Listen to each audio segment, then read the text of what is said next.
రచన నిర్మాతని. నేను దాదాపు ఇప్పుడు ఒక నాకు కూడా తెలిసినప్పటి నుంచి అంటే చిన్నప్పటి నుంచి బాలనటుని 1997 నుంచి కూడా ఇప్పటి వరకు దాదాపు 800 ప్రదర్శనలు నాటకాలు ఇచ్చాను. ఒక 30 నాటకాలు డైరెక్షన్ చేశాను.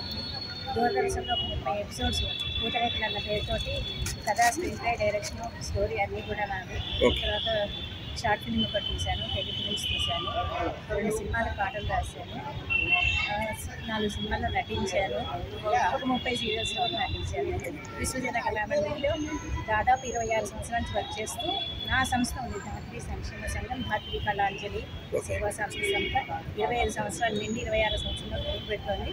దాని నుంచి సంగీత సాహిత్యం నుంచి నాటక పరిషత్తులను నిర్వహిస్తూ ఉంటాను. ఎంతోమంది కళాకారులు దేశం నుంచి అంటే దేశం నలుమూలల నుంచి కూడా కళాకారులు అందరూ వస్తారు. ఎన్నో నాటక సమాజాలని నేను తీసుకొచ్చి వేదిక మీదకి పరిచయం చేశాను. కొత్త నటీనటులందరూ కూడా చాలామంది నటీనటులను తయారు చేశాను. వాళ్ళంతా కూడా సీరియల్స్లో సినిమాల్లో కూడా వెళ్ళారు.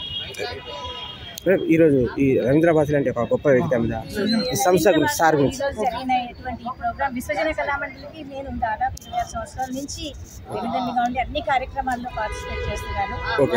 ఈ రోజు నాకు ఈ రంగస్థల ప్రవీణ అవార్డును కూడా ఇచ్చినందుకు అంటే నేను చేసే ఈ సేవా కార్యక్రమాలు కానీ నా నాటకాల పరిషత్ నన్ను నటిగా నేను చాలా అవార్డ్స్ తీసుకున్నాను. నారాయణ రెడ్డి గారితో స్వర్ణకంఠ అవార్డు కూడా వేయించుకున్నాను, చాలా తీసుకున్నాను.